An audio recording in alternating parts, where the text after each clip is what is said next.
Europe 1 Soir. 19h, 21h, Pierre de Villeneuve. Toujours avec l'essayiste Paul Melun et le chroniqueur politique Jean-Claude Dacier. Messieurs, je vous propose de venir au cœur de la majorité présidentielle avec, non, c'est pas un couac, mais disons que ça c'est aussi le miracle de la Macronie, c'est que comme il y a des gens de gauche et des gens de droite, je vais pas encore reciter Mitterrand qui disait que le centre n'était ni de gauche, mais en l'occurrence, il y a des opinions, on va dire, différentes dans cette majorité présidentielle. Eh bien, sur le concept de savoir s'il y a un lien entre immigration et délinquance, et pourtant même le ministre de l'Intérieur comment dirais-je, a donné son opinion là-dessus. Écoutez ce que disait le 12 mai dernier au grand rendez-vous Europe 1 CNews, Valérie Hayé.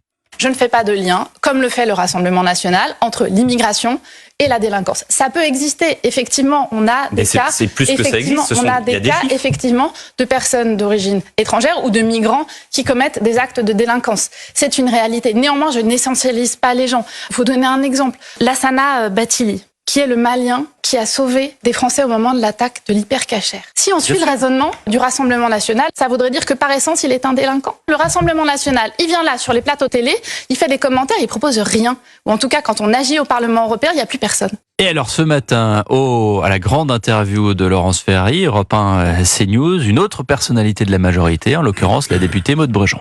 Il y a aujourd'hui en France, pas tout le temps, mais parfois, un lien entre insécurité et immigration. Et il faut être aveugle pour affirmer le contraire. Ce qui ne signifie pas qu'on essentialise les gens.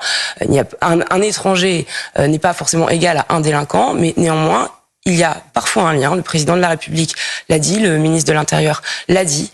Et donc ça doit nous amener, à mon avis, à être encore plus ferme dans les réponses pénales et dans le renvoi des personnes qui n'ont rien à faire sur le sol français. Alors, je veux bien qu'il y ait 15 jours entre le 12 mai et le 27 mai, Paul Melun, mais y a-t-il un pilote dans l'avion ? En tout cas, c'est une majorité peut-être plurielle, pour prendre là encore un terme historique. C'est une majorité où tout le monde ne pense pas pareil. Ou en tout cas, il y a une chose qui est sûre, c'est que si vous faites le lien direct entre immigration et délinquance, comme l'avait fait Gérald Darmanin et comme le font juste les statistiques, les chiffres, vous êtes tout de suite mis dans le camp des méchants, des mauvais, des conservateurs, de la droite, voire de l'extrême droite. Par conséquent, même si peut-être Madame Hayé, qui est une femme intelligente, dans son fort intérieur, c'est peut-être qu'il y a un lien statistique entre le phénomène migratoire et la délinquance, peut-être ne veut-elle pas le dire parce qu'elle ne veut pas passer pour une odieuse femme d'extrême droite. Donc, je crois, moi, c'est ma thèse. Elle je dit pense comme que le dit l'extrême droite. Oui, voilà. Et elle renvoie à prend la l'extrême droite majorité avec elle dit contrairement à ce que dit l'extrême droite, nous dans la majorité on dit ça. Mais parce qu'elle feint de ne pas comprendre l'expression lien entre immigration et délinquance. Et Maude Brejon la lui a rappelé assez habilement. Il n'y a pas un lien entre le fait d'être un immigré et le fait d'être un délinquant, ce serait stigmatisant, effectivement.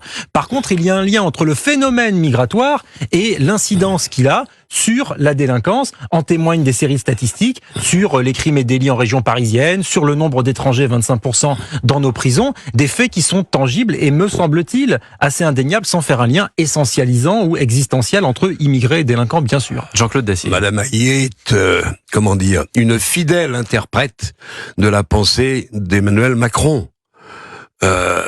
C'est une évidence. Regardez ce qui se passe. Voilà que le Rassemblement national, dixit le président de la République, est de nouveau suspect. De nouveau parti populiste ou populaire, voire d'extrême droite. Il est en Allemagne et bon, là-bas ils ont l'AfD qui pose aussi quelques problèmes. Voilà ce que dit le chef de l'État. Oui. Regardons autour de nous la fascination pour les régimes autoritaires. Voilà. Regardons autour de nous le moment illibéral que nous vivons. L'extrême droite, ce vent mauvais souffle en Europe. C'est une réalité, alors réveillons-nous. Donc, voilà, Madame Hayé interprète ce qu'elle croit être, et ce qui est sans doute la pensée présidentielle. On verra les résultats, mais ce qui me trouble beaucoup, c'est que le président de la République semble tout mettre sur cet affrontement avec l'extrême droite, en espérant peut-être combler tout ou partie de l'écart qu'il y a actuellement dans les sondages. Oui, mais alors, entre M. Bardella et Mme Hayé. Mais comment comprendre la parole de Maude Brejon ce matin sur Europe 1 et sur CNews ? Ça veut dire, c'est quoi ? C'est un élément isolé ? Ou est-ce que, pour reprendre ce que vous dites, Maude Brejon parle également au nom du président de la République et elle reprend où elle kidnappe cet argument, entre guillemets, à l'extrême droite en disant, eh ben, nous aussi, et en l'occurrence, vous l'avez dit, Paul Melun, Gérald Darmanin l'a dit clairement, il est accessoirement ministre de l'Intérieur. Elle dit, bah oui, dans certains cas, il y a un lien entre délinquance et immigration. Mais qui en doute? Mais qui en doute? Tu parlais à l'instant des chiffres. Si l'immigration en France n'avait pas de conséquences sur ce qui se passe dans ce pays, ça voudrait dire quoi? On n'en parlera pas. Bien sûr que non. Ça voudrait dire que l'immigration est sous contrôle, qu'elle est surveillée, qu'elle est contrôlée, qu'on fait attention à ne pas laisser entrer toutes. Mais c'est ça. De quoi? Je suis d'accord. Voilà. Or, les chiffres le montrent. Bon, et il faut se méfier d'ailleurs de certains calculs du ministre de l'Intérieur, parce que parfois, par exemple, sur les reconduites dans les pays d'origine, ils intègrent Mayotte. Oui. Avec un score très élevé de QTF reconduit. Oui. C'est pas, hélas, la vérité de la France métropolitaine.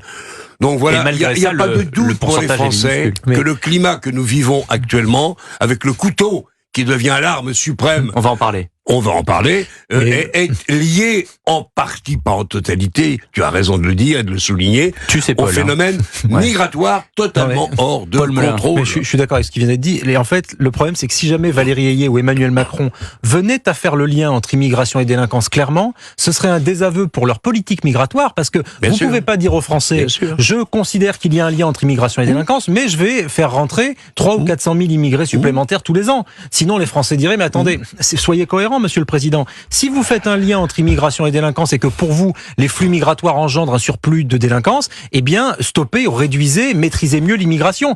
Et comme le Président de la République, quelque part, s'y refuse, puisqu'on a bien vu, ça fait 7 ans qu'il est au pouvoir, on peut le juger sur pièce, que l'immigration n'a pas été réduite sous son mandat, bien au contraire, que comme le grand patronat allemand, comme le MEDEF, l'idéologie qui préside aux destinées de la Commission européenne, c'est plus d'immigration parce que nous sommes un continent vieillissant. Vous pouvez pas dire à la fois ça et à la fois que l'immigration serait source de délinquance.